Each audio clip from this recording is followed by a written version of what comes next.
हम लोग श्रीमद् भागवतम के तीसरे स्कंद के 21वें अध्याय के 50वें श्लोक से आगे पढ़ेंगे। आपने कल सुना था कि मनु महाराज पहुंच गए हैं अपनी बेटी दिव्याहुति के साथ कर्दम ऋषि के आश्रम में, और कर्दम ऋषि अब उन्हें कुछ सत्कार करते हैं और उसके बाद बोलना शुरू करते हैं। तो क्या बोलना शुरू करते हैं वह इस श्लोक पे आप सुनने वाले हैं, इस श्लोकों से सुनने वाले हैं। मेरे पीछे बोलिए। नूनं चक्रमणं देव सतां संरक्षणायते।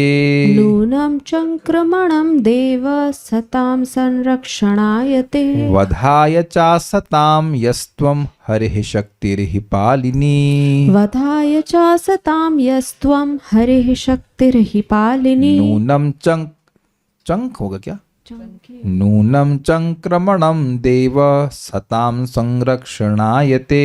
नूनं चक्रमणं देव सतां संरक्षणायते। वधाय च सतां यस्त्वं हरिः शक्तिर्हि पालिनी। वधाय च सतां यस्त्वं हरिः शक्तिर्हि पालिनी। नूनं चक्रमणं देव सतां संरक्षणायते। नूनं चक्रमणं देव सतां संरक्षणायते।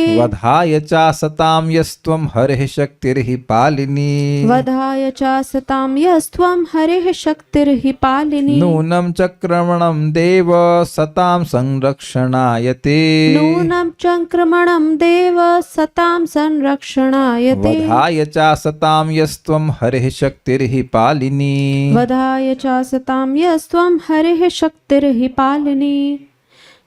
नूनं चक्रमणं देव सतां संरक्षणायते। नूनं चक्रमणं देव सतां संरक्षणायते। वधाय च सतां यस्त्वं हरिः शक्तिर्हि पालिनी। वधाय च सतां यस्त्वं हरिः शक्तिर्हि पालिनी।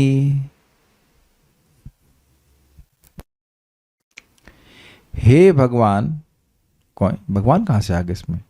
भगवान विष्णु। तो यहाँ भगवान का अर्थ भगवान विष्णु नहीं है, यहाँ पे भगवान मनु महाराज को संबोधित किया जा रहा है। ये बोल रहे हैं कर्दम ऋषि या कर्दम मुनि मनु यानी स्वयंभू मनु से। ठीक है। हे भगवान, आपका यह भ्रमण यानी यात्रा निश्चित रूप से सज्जनों की रक्षा तथा असुरों के वध के उद्देश्य से ही हुआ है, क्योंकि आप श्री हरि की रक्षक शक्ति से समन्वित हैं। मतलब हमारे इस आश्रम में आए हैं तो उसका प्रयोजन यही कि असुरों का वध होना चाहिए और सज्जनों की रक्षा होनी चाहिए। अब कहेंगे यहाँ कौन असुर है? देखिए, राजा जब घूम रहा होता है तो आपको पता होना चाहिए ना, पहले राजा घूमते थे, कभी कभी वो छुप के भी घूमते थे, अन्यथा भी घूमते थे। परीक्षित महाराज भी आप सुन चुके हैं प्रथम स्कंद में, वो पूरे विश्व में भ्रमण कर रहे हैं। क्या इंपॉर्टेंट है? इसलिए जो वर्णाश्रम धर्म है, भगवान की भक्ति है, क्या वह सब लोग ठीक प्रकार से कर रहे हैं कि नहीं? इंग्लिश में कहते हैं ऑडिटिंग। और अगर नहीं कर रहे हैं तो वह दंड भी देते थे। देखिए, हर बात केवल बात बोलने से नहीं मानते हैं लोग। आप में से कितने लोग हाथ खड़ा करेंगे कि आप हर बार केवल बात बोलने से मान जाते हैं? तो व्यक्ति को रोकना पड़ता है। जैसे मैं एग्जांपल दे रहा हूँ, मेट्रो में मैं बैठा था, हम कुछ बोध नहीं था उस चीज़ का, हम जानबूझ के नहीं बैठे थे। तो लेडीज का कंपार्टमेंट होता है, वो कोई थे उसमें था ही नहीं कोई, तो खाली था। और ऐसे सब घुस गए तो वहाँ तुरंत एक मैडम ने कहा, सर ने डाटा नहीं, sir this is ladies. Okay, हम आगे चले गए।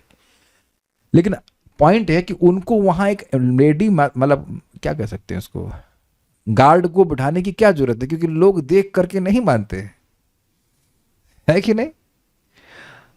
आपको डिवोटी के में तो अनुभव है ही कि कितना मानते हैं कि लाइन से आओ। अरे भाई, क्या क्या करना पड़ता है।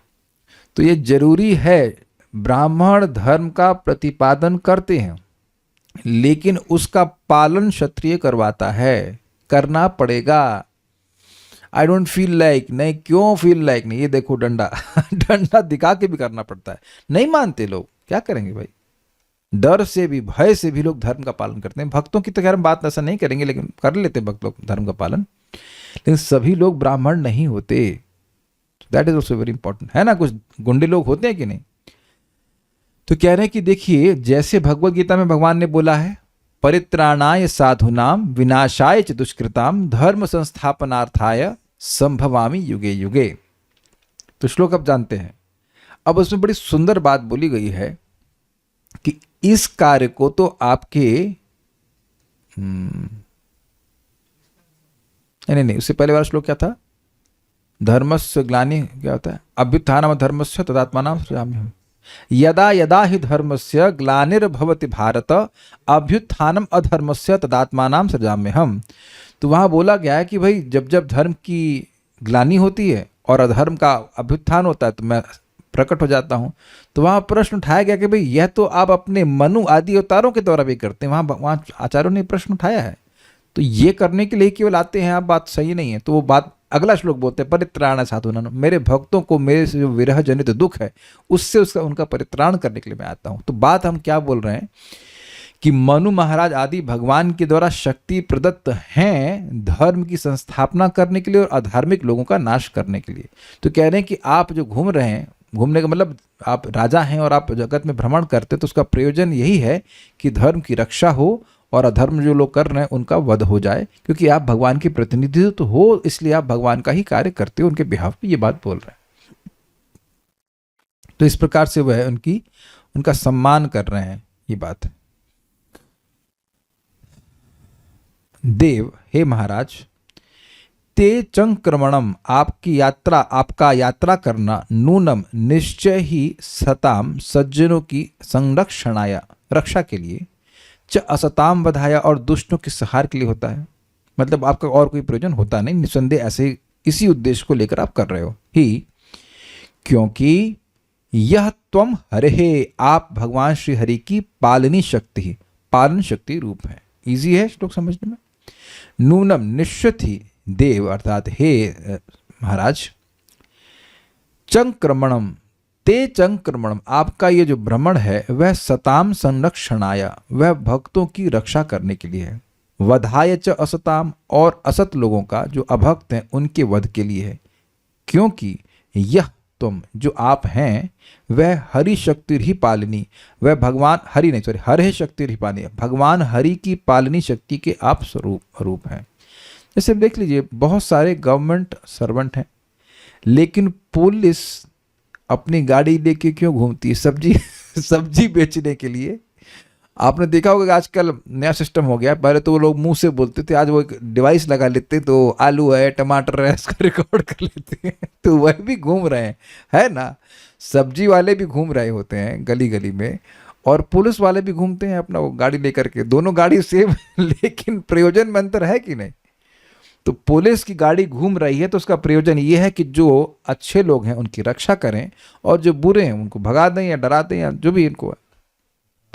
तो वो जो, या ये एग्जाम्पल से भी और अच्छा एग्जाम्पल होगा, दोनों गाड़ियां हैं जो गवर्नमेंट की गाड़ियां हैं, गाड़ी वाला आया तो वह गाड़ी भी गवर्नमेंट की तरफ से आती है, उम्मीद है कि एटलीस्ट लाइसेंस दिया गया जो भी है। और अब पुलिस वाले भी गाड़ी चला रहे हैं अपनी, तो दोनों एक ही प्रयोजन से चल रहे हैं? नहीं।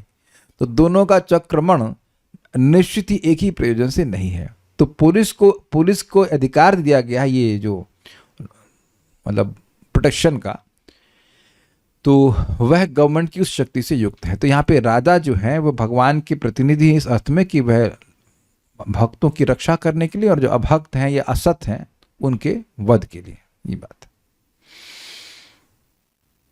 तो यहाँ पे अब कहेंगे कि भाई ये गुणगान क्या हुआ, क्या किस रूप में वह उनका गुणगान कर रहे हैं मनु महाराज का? भगवान हरि की पालनी शक्ति स्वरूप हैं। कोई कहे कि भाई ये भगवान की शक्ति इनमें है, तो क्या ये अब इससे अधिक गुणगान कर सकते हैं किसी का? Make sense? ये पहला चीज वो गुणगान के रूप में कह रहे हैं कि आप भगवान हरि की पालनी शक्ति स्वरूप हैं, इस कारण से आप ऐसा कर रहे हो, तो उससे उनका गुणगान कर रहे हैं। तात्पर्य पढ़िए। वैदिक साहित्य से, विशेषतः श्रीमद् भागवत तथा पुराणों जैसे इतिहास ग्रंथों से यह प्रतीत होता है कि प्राचीन काल में पवित्र राजा पवित्र नागरिकों को रक्षा प्रदान करते और अपवित्र लोगों को दंड देने या मारने के लिए अपने राज्य का भ्रमण करते थे। और वह इसलिए समर्थ थे क्योंकि उनको अपनी पार्टी के लिए फंड्स नहीं चाहिए होते थे, है ना? आजकल पार्टी फंड के लिए किसी भी स्मगलर डकैत से दोस्ती करके वो उसको अपना दोस्त बनाते कि वो पैसा खूब देता है ना। उनके पास खुद के पास पैसा होता है, इसीलिए प्रभुपाद बोलते थे डेमोक्रेसी मीन्स डिमोक्रेसी। ठीक है। कभी कभी वे आखेट विद्या का अभ्यास करने के उद्देश्य से जंगल में पशुओं को मारने जाते थे, क्योंकि बिना ऐसे अभ्यास के वे अवांछित तत्वों का वध करने में समर्थ नहीं हो पाते थे। ये समझे, ऐसा नहीं कि गन दे दिया और आप किसी गुंडे को गोली मार पाएंगे, उसके लिए भी जिगर चाहिए, उसके लिए भी प्रैक्टिस चाहिए, ये बात समझा रहा है। आगे पढ़िए। क्षत्रियों को इस प्रकार से हिंसा करने की छूट होती थी क्योंकि अच्छे कार्य के लिए हिंसा करना उनके धर्म का अंग होता था। हाँ, ये एक इंटरेस्टिंग है। 3 प्रकार के लोग हैं, एक है शीप, एक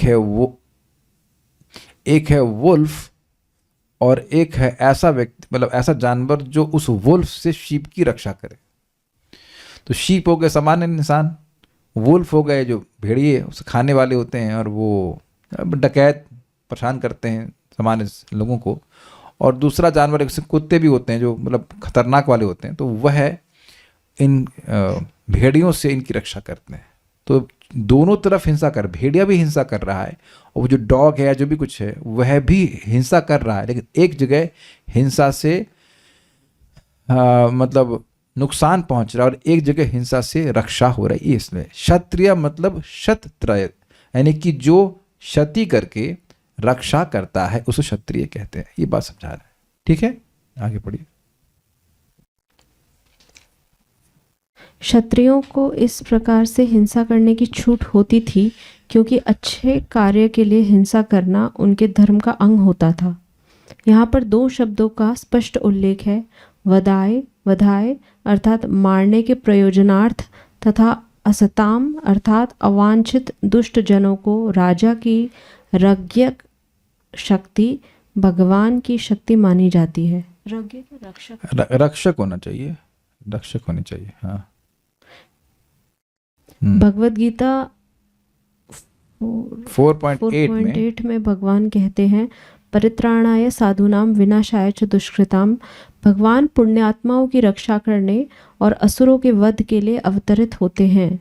अतः पुण्यात्माओं को शरण देने और दुष्टों या असुरों का वध करने के लिए परमेश्वर से सीधे शक्ति प्राप्त होती है, और यह शक्ति राजा या राज्य के मुख्य कार्यकर्ता में निहित होती है। इस युग में ऐसा राज्याध्यक्ष पाना दुर्लभ है जो दुष्टों को मारने में पटु हो।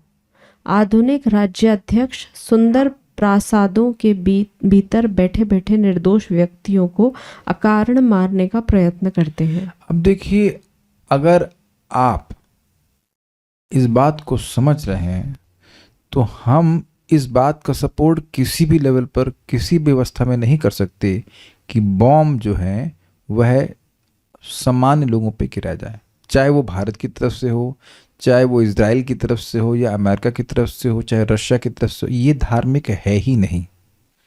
युद्ध ऐसे नहीं किया जा सकता। युद्ध होता है उसके उन लोगों के बीच में इनके पास अस्त्र हो, ये है धर्म युद्ध। ऐसा जैसे आजकल वो आतंकवादी आकर के भाई तुम्हारे पास AK-47, हमारे पास तो गाजर मूली है कुछ है नहीं, इसी से बहुत होगा, विक्टोरियन उसका चक्कू होगा, है ना, उससे भी हम किसी को मारे नहीं है। तुम आके गोली मार दो, कहो कि तुम शहंशाह हो, तो यह चीज ठीक नहीं है। ये कोई तरीका नहीं है। इस तरह से युद्ध नहीं होता है, और ऐसे युद्ध को कभी धर्म युद्ध नहीं कह सकते। कल्याणपुर कोई ऑब्जेक्शन है? आपके चेहरे पे कोई इस प्रकार का रिएक्शन आता है तो लगता है कोई ऑब्जेक्शन है? नहीं, आप देख तो रहे थे, लेकिन आपके मन में कुछ आ रहा था। हम चाह रहे थे कुछ ऑब्जेक्शन भी सुन लें। कुछ बोलना चाहते हैं तो सोच रहे डांट पड़ जाइए। देखिए, इसमें मेरा ओपिनियन आपके ओपिनियन की बात नहीं है। हिरण्याक्ष और भगवान के बीच में युद्ध हुआ था, तो आपको याद है ना कि भगवान के हाथ से गदा छूट गई थी, तो हिरण्याक्ष ने ही स्टॉप्ड। भगवान उसका मतलब ही अप्रिशिएटेड कि धर्म युद्ध, वहां भी धर्म बुद्धि, असुर में भी धर्म बुद्धि है। और ऐसे क्या, वो बैठे हम बातचीत करें, ऊपर से मिसाइल आई, बम से फोड़ दिया। ये क्या हुआ भाई? ये वीडियो गेम खेल रहे हो क्या? तो वीडियो गेम में भी, जो मैंने तो कभी खेले नहीं, थोड़ा देखा है कि वीडियो गेम में भी जब गोली चलाते हैं तो सामने वाले जो फाइटर है उसके पास भी गोली होती है। वो ऐसे सामान्य लोगों पे तो गोली नहीं चलाते हैं। आई होप सो, मतलब मैंने कभी सब देखा है लोगों को IT में खेलते हुए, लेकिन ऐसे होता होगा। Is it not? हमने वो जरूर खेला है, आप लोग रैम्बो खेले? रैम्बो वाला गेम बहुत बचपन में वीडियो गेम आते थे रैम्बो, तो उसमें भी सामने से कोई असुर आता तो उसको गोली मारते, ऐसे नहीं कोई चल रहा है उसी गोली मार देती। Even video games respect that, they have that sense. हम लोग अपने एक्सपीरियंस से बोल रहे हैं, आजकल चेंज हो गया तो अलग बात है, लेकिन दिस इज नॉट गुड। तो ये बड़ा इंटरेस्टिंग है। अगर ये जितने भी लीडर है ना, उन्होंने बोला ऐसा करते हैं, युद्ध करते हैं, सबसे पहले आप आगे जाओ वहां पे युद्ध करने के लिए, तो कहेंगे नहीं शांति शांति शांति। उनकी इतनी सामर्थ्य नहीं है कि वो जाकर युद्ध में लड़ाई कर सकें सामने सामने। किसी की है तब,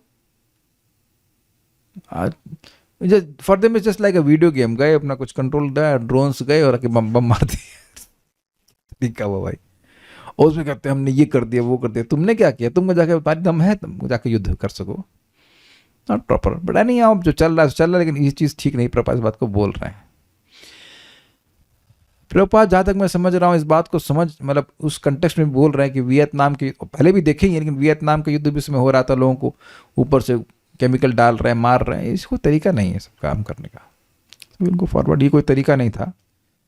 अब बड़ा सुंदर एक बात बोल रहे हैं, बहुत सारे देवताओं का समायोजन एक राजा में होता है।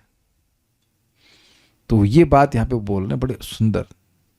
एक तो इन्हें बताया कि भगवान की तरह वे पालन कर रहे हैं और असुर लोगों का नाश कर रहे हैं, और ऐसे अन्य अन्य कैसे देवताओं का समावेश इसमें होता है एक राजा में। इसीलिए भगवान ने गीता में से कहा है, मनुष्य में मैं राजा हूं, नृपाणाम नृपुषु, ऐसे कुछ है, भूल रहा हूं, गीता में 10वें अध्याय में शायद है, भूल रहा हूं, नृप शब्द आता है वहां पे। तो भगवान की प्रतिनिधि हैं और देवताओं की भी प्रतिनिधि हैं। वह हम श्लोक 51 में सुनेंगे। मेरे पीछे बोलिए,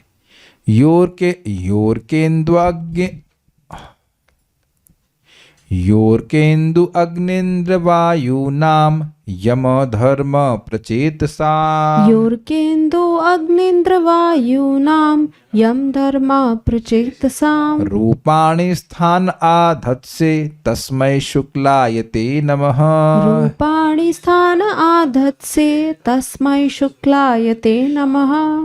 योर्केन्दु अग्निन्द्र वायुनाम यम धर्म प्रचेतसाम, योर्केन्दु अग्निन्द्र वायुनाम यम धर्म प्रचेतसा, रूपाणि स्थान आधत्से तस्मै शुक्लायते नमः, रूपाणि स्थान आधत्से तस्मै शुक्लायते नमः। योर्केन्दु अग्निन्द्र वायुनाम यम धर्म प्रचेतसा, योर्केन्दु अग्निन्द्र वायुनाम यम धर्म प्रचेतसाम, रूपाणि स्थान आधत्से तस्मै शुक्लायते नमः, रूपाणि स्थान आधत्से तस्मै शुक्लायते नमः।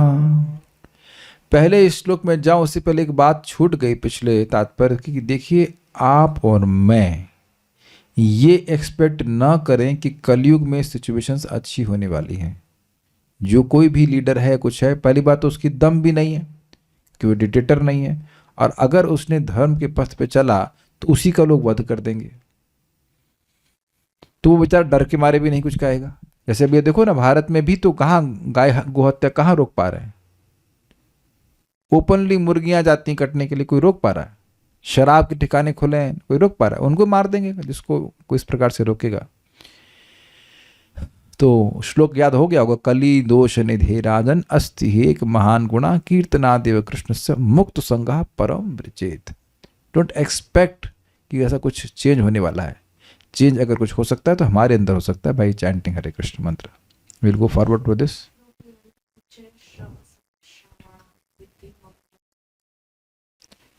जब भी आवश्यक होता है, आप सूर्य, चंद्र, अग्नि, इंद्र, वायु, यम, धर्म और वरुण का अंश धारण करते हैं। आप भगवान विष्णु के अतिरिक्त अन्य कुछ नहीं है, अतः आपको सभी प्रकार से नमस्कार। तो भगवान विष्णु क्यों कह रहे हैं? क्योंकि ये भगवान विष्णु के अवतार हैं, इन द सेंस शक्ति अवतार हैं। मनु है ना भाई, तो मनु के पास भगवान की शक्ति, इस अर्थ में कह रहे हैं।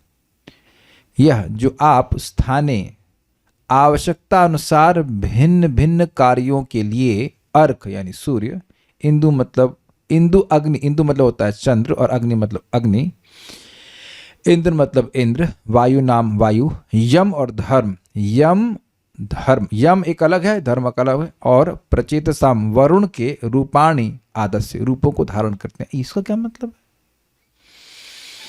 वेदवादिनी, आप 5:30 बजे कौन सा रूप धारण करी हुई थी? Cooking. Very good, very good, you got the point what I am trying to say, cook. अभी कौन सा रूप धारण है? श्रोता का, स्टूडेंट का। तो अब आप ये बताइए कि क्या हम लोग को ड्रेस चेंज कर रहे हैं? ड्रेस नहीं चेंज कर रहे हैं, आवश्यकता अनुसार अलग अलग कार्य कर रहे हैं। समझ में आ गया? तो ऐसा नहीं कि वो सूर्य के तरफ अग्नि लगा करके आ गए या ऐसे हवा फूक रहे हो, ऐसा नहीं है। अभी चक्रवर्ती बात स्पष्ट करेंगे कि वो अलग अलग रोल्स निभा रहे हैं, इसलिए उनको ऐसा कहना, ये बात है। और उसके वह जो रोल निभाने की शक्ति थी वह देवताओं के द्वारा अंश रूप में एक राजा को प्रदान की जाती। आप और मैं इतनी कोई राजा नहीं बन जाएंगे एकदम से। राजा कोई बना है प्रॉपर तरीके से, राजर्षि कहना चाहिए, तो वह भगवान की व्यवस्था से बना है। He is by selection, not by election.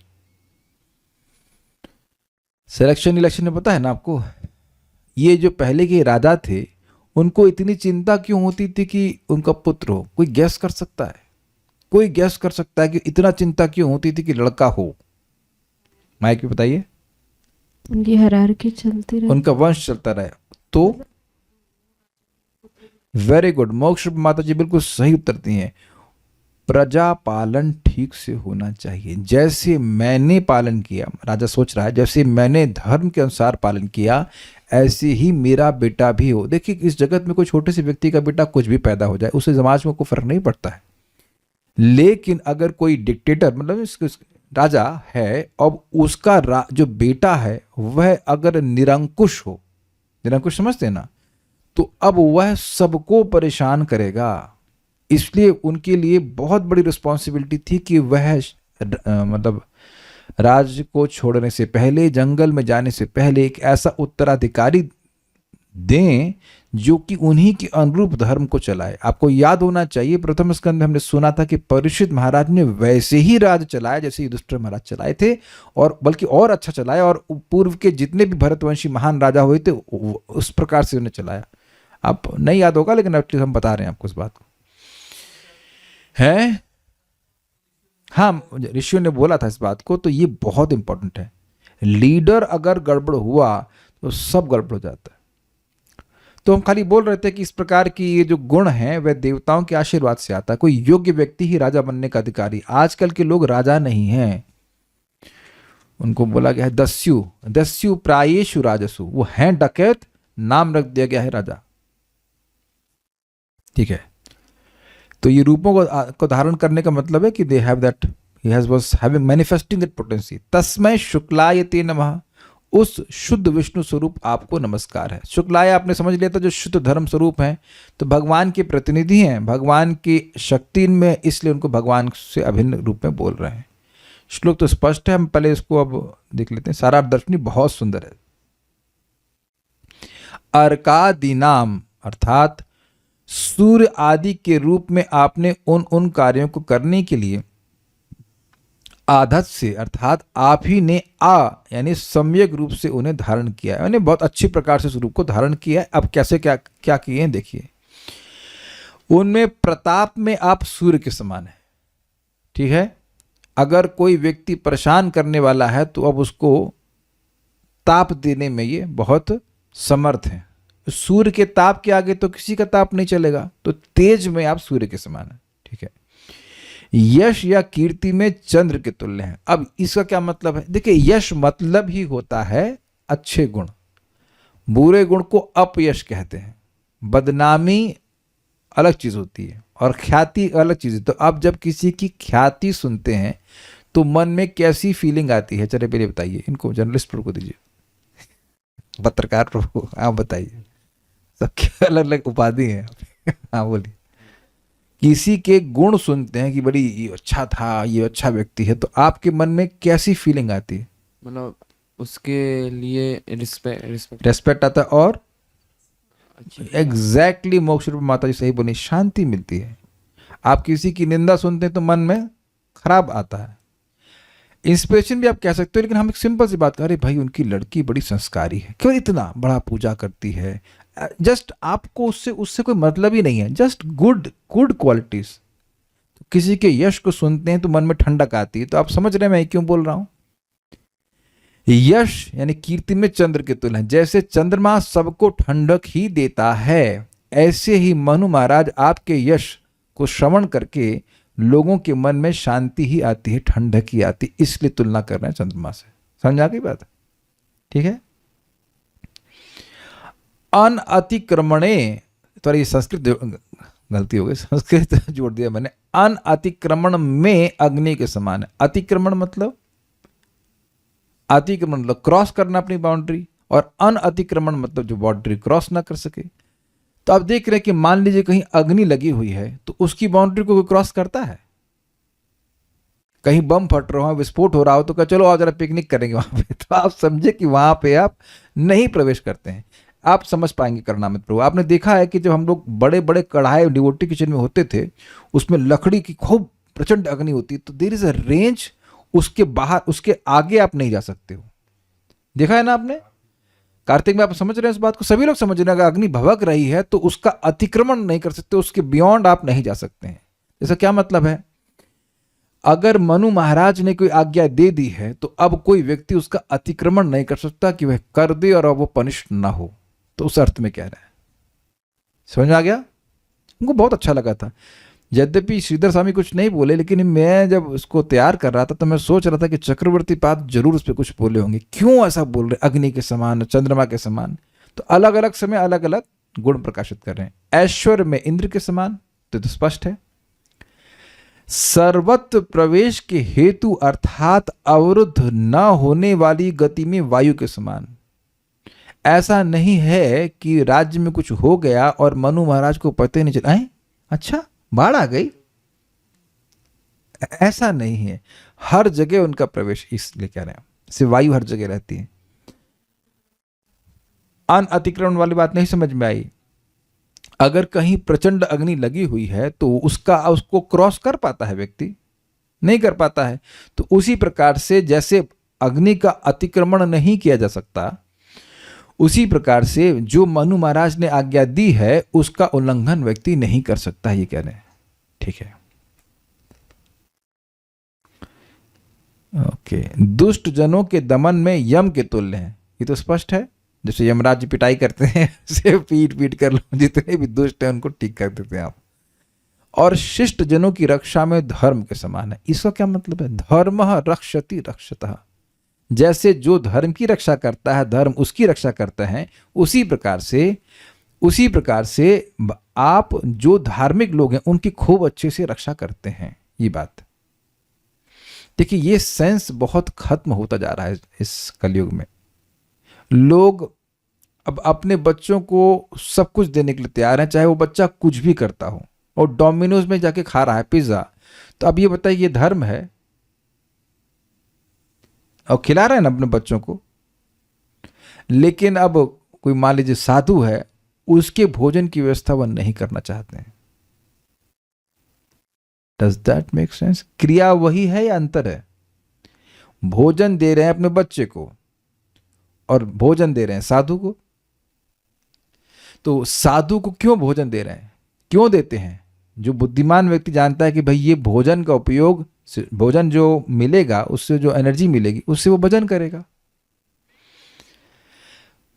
अब ये दृष्टि तो है नहीं। आपका बच्चा डोमिनोज का पिज्जा खा के क्या करेगा? जब करेगा अब प्रभु पापा मैंने डोमिनोज का पिज्जा खा लिया, now I feel like chanting so nicely, no Hare Krishna Hare Krishna. ये हम कुछ गलत कह रहे हैं? आप लोग देख रहे हैं जगत में। तो ये एक बहुत बड़ा गुण है। जब कोई धर्म प्रिय होगा, जैसे वो बच्चा प्रिय है, वो बच्चा उनको प्रिय इसलिए खिला रहे हैं, इसलिए जब किसी को धर्म प्रिय होगा तो जो धार्मिक लोग हैं उनको वह देगा, कुछ किसी तरह से भोजन दे या वस्त्र दे या कुछ भी दे। तो इस प्रकार से आप जो धार्मिक लोग हैं उनका पालन करने वाले हैं, ये बात है। जब मैंने श्लोक देखा था तो हम कहीं यम और धर्म तो एक ही बात है, यमराज और धर्मराज तो एक ही बात है, बट नहीं, उस सेंस पे नहीं है। दंड देने के दृष्टि में जो लोग अधार्मिक हैं उनको दंड, उनको ठीक करेंगे वो, ऐसा नहीं कि वो छोड़ दें। और जितना, जैसे यमराज जी बिल्कुल प्रपोर्शनेट दंड देते हैं, ऐसा नहीं कि ज़्यादा दे दें और ऐसा भी नहीं कि कम दे दें, जबरदस्ती दें, ऐसा भी नहीं है। उस प्रकार से आप देंगे। और जो शिष्ट जन हैं उनको आप धर्म के समान रक्षा करेंगे, तथा गंभीरता और संपत्ति आदि की रक्षा में वरुण के समान है। ये क्या मतलब है?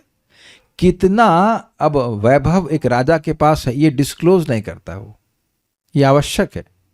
राजा सबको बताता चले कि हमारे पास इतना खजाना है, हमारे पास इतना खजाना, ऐसा राजा नहीं करते हैं।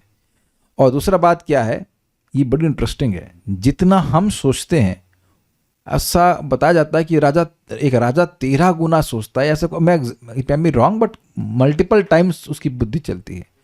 तो वो क्या सोच रहा है वो आप और मैं नहीं सोच पाएंगे। तो गंभीरता के अर्थ में वरुण जो है वो समुद्र के देवता हैं, तो समुद्र अत्यंत गंभीर होता है, और गंभीर मतलब गहरा होता है, और समुद्र में क्या क्या मणियां हैं वह नहीं मालूम चलता ना। तो उसी प्रकार से संपत्ति की रक्षा में समुद्र अनेक अनेक मणि रूपी संपत्ति की रक्षा करता है कि नहीं। तो उस प्रकार से इनकी संपत्ति को चुरा नहीं ले सकता, ऐसा नहीं कि डकैती पड़ गई इनके खजाने, ऐसा नहीं हो सकता।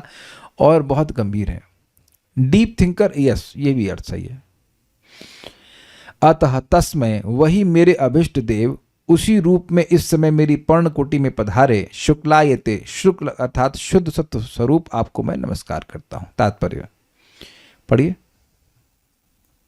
चूंकि कर्दम मुनि ब्राह्मण थे और स्वयंभू क्षत्रिय थे, अतः सामाजिक रूप से मुनि के द्वारा राजा को नमस्कार नहीं किया जाना था, क्योंकि उसका स्थान राजा से ऊंचा था।